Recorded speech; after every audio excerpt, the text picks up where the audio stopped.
J'ai toujours dit que tout le monde n'est pas juriste et tout juriste n'est pas constitutionnaliste.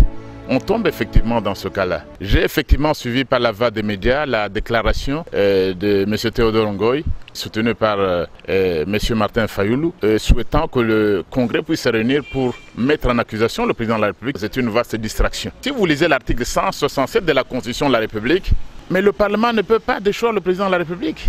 Cette décision-là revient à la Cour constitutionnelle.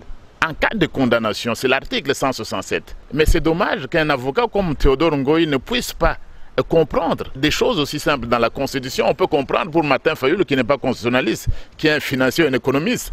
Mais de la part de Théodore Ngoy, c'est très grave. Parce que c'est clair que la déchéance du président de la République ne peut être prononcée qu'après sa condamnation par la Cour constitutionnelle. C'est l'unique organe, ce n'est pas le Parlement. Le Parlement ne peut en aucune façon, je crois que les gens doivent se calmer. Vous avez une majorité de 99%, même de 100%, le Parlement ne peut pas déchoir le président de la République. Et la matière est bien prévue, l'article 157 à 168, je crois, de la Constitution. Il faut lier ça aussi à la loi organique numéro 13/026 du 15 octobre 2013 qui parle de l'organisation et du fonctionnement de la Cour constitutionnelle. C'est la Cour constitutionnelle qui peut le faire, article 100 à 105.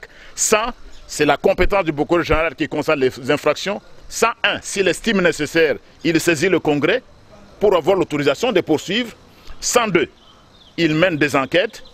Et 103, si les éléments sont réunis, il s'adresse à nouveau au Congrès pour demander une requête aux fins de mise en accusation. Deuxième moment, et ce n'est qu'à la fin qu'il peut saisir la Cour constitutionnelle. Quand Joseph Kabila était là, nous nous plaignions qu'il violait la Constitution. Mais aujourd'hui également, les citoyens congolais ont le droit de veiller à ce que la Constitution soit respectée. Il y a haute trahison en cas de violation intentionnelle de la Constitution. Il faut prouver ça. Théodore Ngoy ne le prouvera pas. M. Martin Fayulu ne pourra pas le faire. Donc il n'y a pas deux poids et deux mesures.